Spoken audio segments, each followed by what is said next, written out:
السلام عليكم. ازيكم عاملين ايه؟ يا رب تكونوا بخير. تعالوا نعمله مع بعض كفتة الحاتي بطريقة جديدة سهلة وبسيطة، وهنقول على التركات اللي تطلعها معاكي طرية من بره ومن جوه. وهنعمله مع بعض الطحينة بتاعة الحاتي برضو، اللي لو جربتيها استحالة تعتمدي اي طريقة تانية غير الطريقة دي.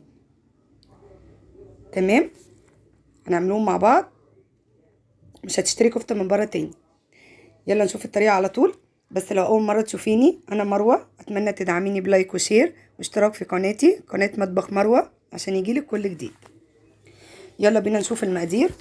عندي هنا ربع طن لحمة مفرومة، وعليها من فوق بشرت حتة دهنة او ليا، حوالي كده ممكن 50 جرام. وعندي هنا كفتة خلطة كفتة الحاتي بتاعت ماجي، اللي انا عملتها معاكم قبل كده في صينية البطاطس بالكفتة. انا ما بغيرهاش الصراحه.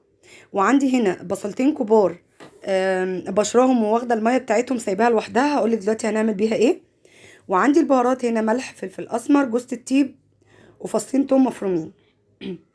مش هحط بهارات تانية اكتر من كده، لان الكيس ده بيغنيني ان انا احط اي بهارات.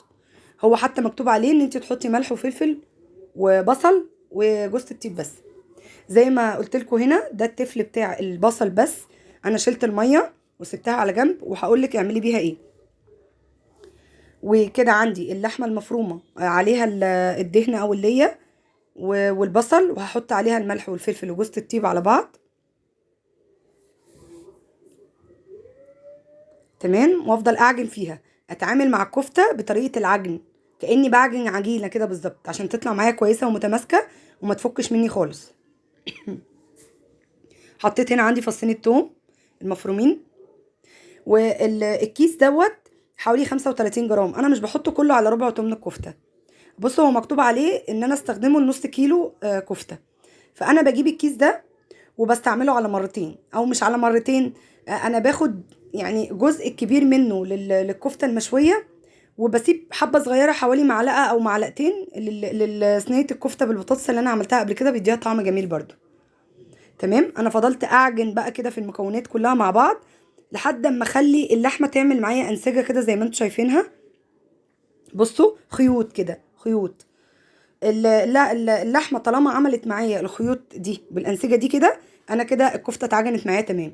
طول ما هي لسه ما فيهاش الانسجه دي، يبقى انا كده لسه الكفته معايا ما جاتش للقوام اللي انا عايزاه. هتفك منك لو ما عملت جاتش معاكي كده.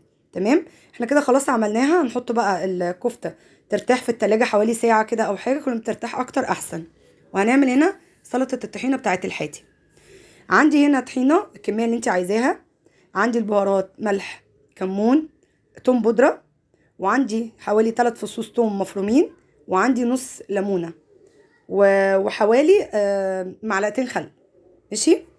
عندي هنا مية عادية جدا فترة، انا يعني باخدها كده من الحنفية على طول واحطها. جربت قبل كده المية السخنة، مش حاسة بفرق شاسع.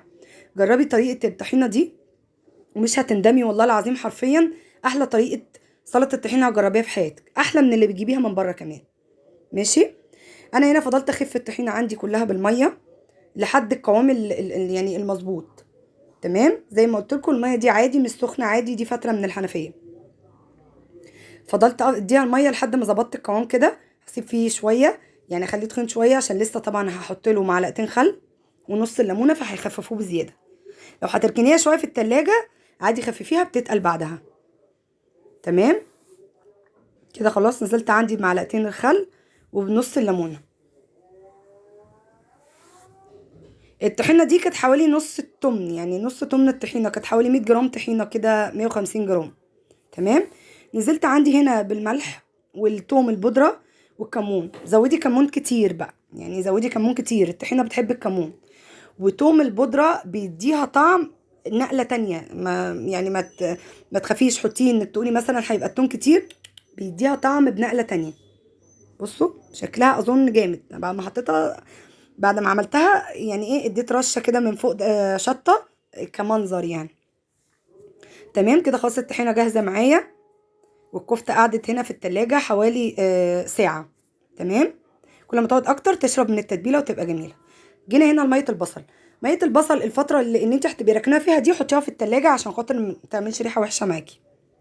هتيجي بقى هنا هتحطي عليها معلقه صلصه من اللي هي المعلبه، وهنحط عليها هنا حوالي من معلقه لمعلقتين زيت. تمام. وهنحط عليها شويه ملح وفلفل اسمر، ودي اللي هنصبع بيها الكفته. وهقولك هنعمل بيها ايه تاني. هي دي بقى التركه اللي هتخلي معاكي الكفته طريه من بره ومن جوه. بصوا والله جربوا الطريقه دي مش هتندموا. هقولك دلوقتي هنعمل بيها ايه. الحبه دول هم دول الخطوه المهمه جدا في طريقه الكفته بالطريان بتاعها بكله. هي دي اللي هتظبط معاكي الطعم وهتخليه في حته تانية، اللي هي ميه البصل على معلقه الصلصه على معلقه زيت على ملح وفلفل اسمر. طيب هنا انا عندي شوايه، دي انا هعمل عليها الكفته، هحطها في الفرن. بحط في الشوايه دي ميه سخنه، وبحط الشبكه دي عكس كده، وبرص عليها الكفته، وبسيبها كده مش بغطيها، وبسيبها في الفرن الميه تغلي وبتسوي معايا الكفته. طيب ما عندناش يا مروه الشوايه دي، هنعمل ايه؟ ما تيأسيش ابدا، هتجيبي صينيه عندك مربعه مدوره مش هتفرق. طب وما عندناش الشبكه دي، هتجيبي الشبكه بتاعه الفرن بتاعتك، هتشيليها وهتحطي في الصينيه دي ميه، وهتحطي الشبكه ديت على الصينيه من فوق، وهترصي عليها الكفته في الاطار بس اللي هو بتاع الصينيه، اللي هو الكفته لما تيجي تنزل حاجه تنزل جوه الصينيه نفسها. او لو عايزه تحطي البتاعه ديت الشبكه على الصاج بتاع الفرن، برضو الصاج بيبقى غويط، حطي في الصاج ميه وحطي عليه الشبكه. فانت قدامك كده حلين، يا تحطي في الصاج ميه سخنه، يا اما تحطي في صينيه عادي مدوره او مربعه من عندك من البيت، من صواني الكيكه العاديه. طيب هتحطي فيها ميه. هنقول دلوقتي انا هندخلوها ازاي الفرن. هنصبع الكفته عندنا هنا كده على سيخ، كل ما تبقى فيها التجويفه دي من جوه تستوي معاكي اسرع، وبرده تبقى طريه وجميله. هنعملها على اللي هو المسن بتاع السكاكين، ما عندكيش حرف المعلقه الخشب، حرف المعلقه اللي بتاكلي عليها، يعني كل حاجه متاحه، ما تقفيش على حاجه يعني. طيب انا هنا وانا بصبعها فضلت اديها من السائل دوت اللي هو ميه البصل على الصلصه على الزيت، فضلت اديها منها كده وانا بصبعها بايدي. وما تخافيش استحاله تفك منك لو مشيتي على الطريقه اللي قلتلك عليها دي وعجنتي الكفته كويس. تمام. هنجيب بقى فرشه كده وهندهن برضو تاني بعد ما صبعنا، هندهن بيها. ما تخافيش مش هيجرى اي حاجه ولا هتفك، دي ميه بصل، هي دي اللي هتخلي الطعم معاكي جميل، وهتشوفي الطريان بتاع الكفته وجميله في الاخر عامل ازاي. تمام. هنفضل احنا كده ندهنها بده، وهنسيبه برضو على جنب عشان في الفرن كل ما هنحسه نشف هنطلع الكفته بره، وهنقوم جايين دهنينها بالفرشه كده، وهنقلب الجنب التاني وهنفضل ندهن لحد ما الكفته تستوي معانا وتحمر.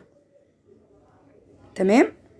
انا هنا سخنت ميه عندي وهنزل بيها في البتاعه دي، ومسخنه الفرن على درجه حراره 180 او 200. تمام. هنحط البتاعه دي كده، احنا كده مليناها ميه، كل ما الميه تقل معانا هنزود. بصوا دي هنا كده كان بقالها حوالي 10 دقايق ولا حاجه، هي بتاخد معايا كلها على بعضها نص ساعه، بتستوي في نص ساعه بتبقى جاهزه معايا. حطيت الصينيه دي فين؟ على الصاج بتاع الفرن على طول، منها لتحت على طول، مش على الشبكه تحت. الميه هتفضل تغلي معايا. بصوا خليت الكفته هي قشت شويه طبعا عشان نسبه الدهون اللي فيها. بصوا كل ما تنشف معايا ادهنها واديها كده من ده، ما تديهاش فرصه ان هي تنشف معاكي نهائي. كل ما تنشف معاكي واللون كده يعمل، افضلي اعملي بقى لحد ما تاخد اللون ده من نفسها من غير ما تديها وش على الشبكه ولا حاجه.